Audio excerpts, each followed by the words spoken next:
This week on What's Going On with Shipping, we look at the disappearance of Flight 19 and whether there is anything new we can say about the case 80 years later. On December 5, 1945, a cool winter day over the Atlantic Ocean, an ordinary U.S. Navy training mission became one of the most baffling aviation mysteries in history. 5 TBM Avenger torpedo bombers, each a sturdy workhorse of World War II, took off from the Naval Air Station in Fort Lauderdale, Florida. The 14 young men on board, pilots and crew, were experienced in aerial maneuvers. Having trained rigorously during the war, their mission was straightforward, a routine triangular flight pattern over the ocean, a few hours in duration, before returning safely to base. The squadron was designated Flight 19. No one at the time could have predicted that within hours, all 5 aircraft, their crews, and even the rescue planes sent to search for them would vanish completely,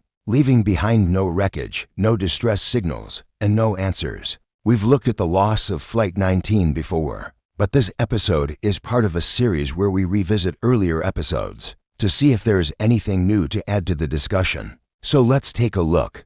On that Sunday morning, the 5 planes took off one after the other from the Naval Air Station in Fort Lauderdale. Their destination, the Bahamas. The squadron flew east away from the Florida coastline before turning north and then heading back to the airfield. All 5 planes were filled with seasoned pilots and crewmen. The leader of the group was Lieutenant Charles C. Taylor, a decorated naval aviator with combat experience in the Pacific. He was a competent pilot respected by his crew. Each plane carried enough fuel for more than 5 hours of flight, providing a margin of safety for the 3-hour exercise. There were 5 planes in the squadron because of the new addition to the unit. 2 of the pilots and 2 of the crews were brand new to the unit and were training with the more experienced members of the group.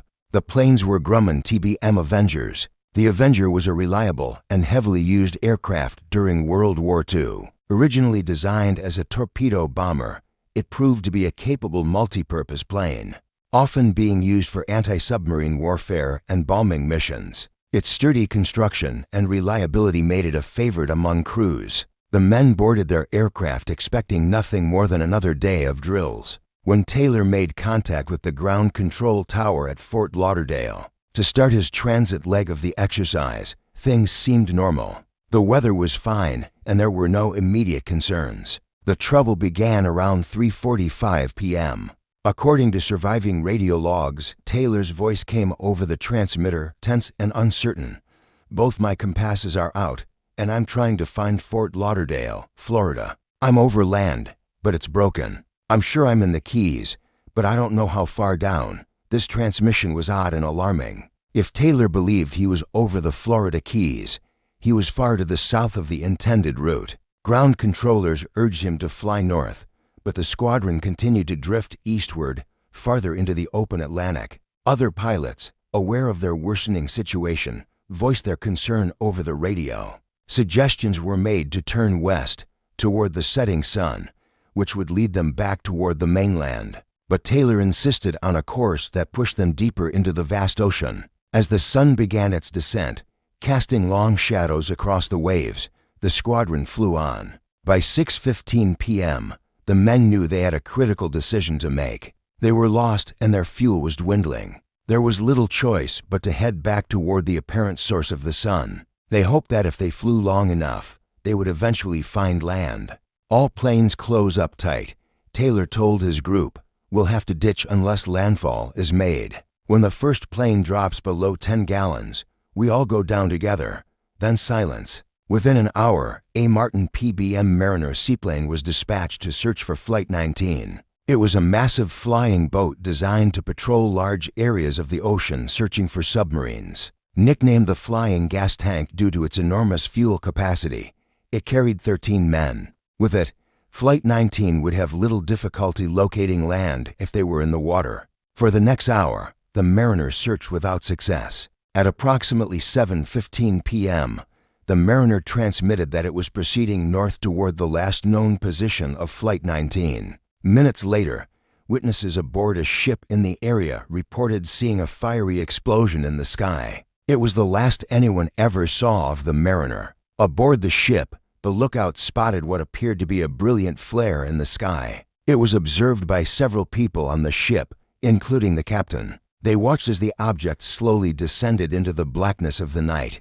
The next morning, the U.S. Navy launched one of the largest air and sea searches in its history. But the searchers found no sign of the mariners or Flight 19. No wreckage, no lifeboats, no debris. It was as if they had all vanished into thin air. The Navy conducted an extensive investigation, interviewing survivors and witnesses, examining available evidence, and consulting with experts. After several months, the Navy issued a final report. It blamed navigational error and Taylor's confusion for the disaster. Later, the verdict was changed to cause unknown. The disappearance was recorded as one of aviation's great mysteries. The official inquiry was unable to determine exactly what happened to Flight 19. Some believed that Taylor became disoriented and flew the squadron to far-off course, leading them into the vast emptiness of the Atlantic. Others pointed to possible mechanical issues with Taylor's aircraft, suggesting that faulty instruments might have contributed to the tragedy. Still, others whispered of more sinister theories, suggesting military cover-up or even alien intervention. Over the years, many theories have been proposed to explain the loss of Flight 19.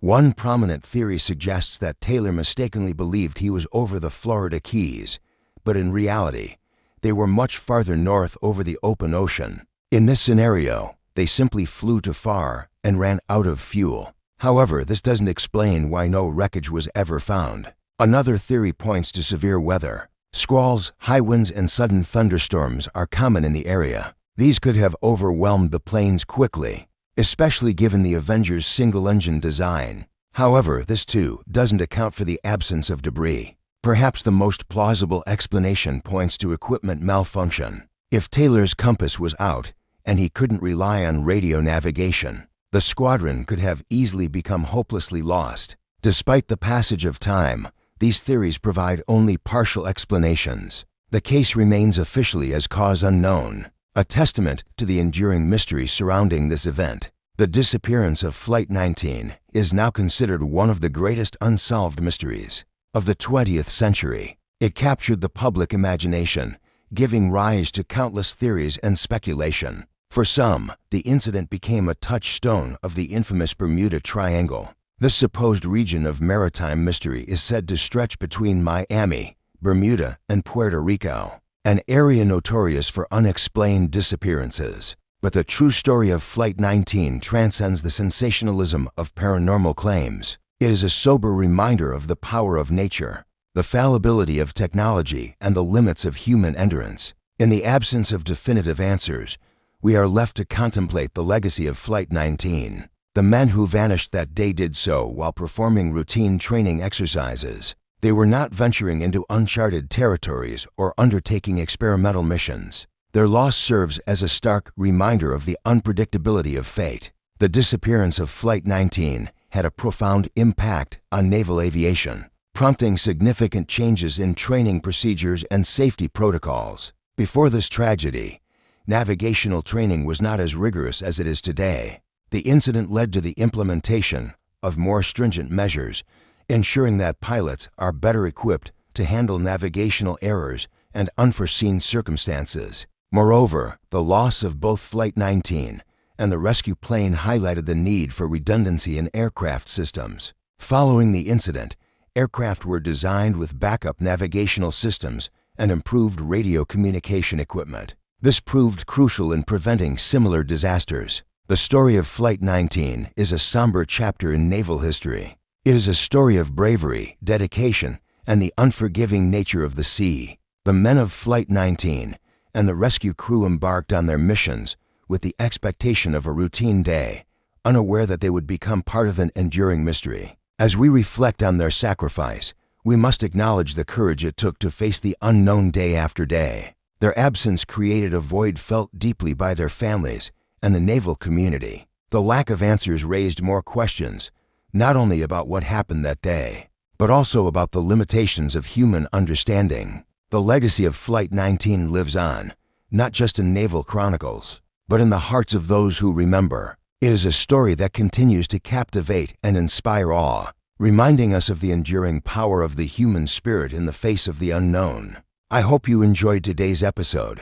If you did, please consider subscribing to this channel. Until our next episode, this is Sal signing off.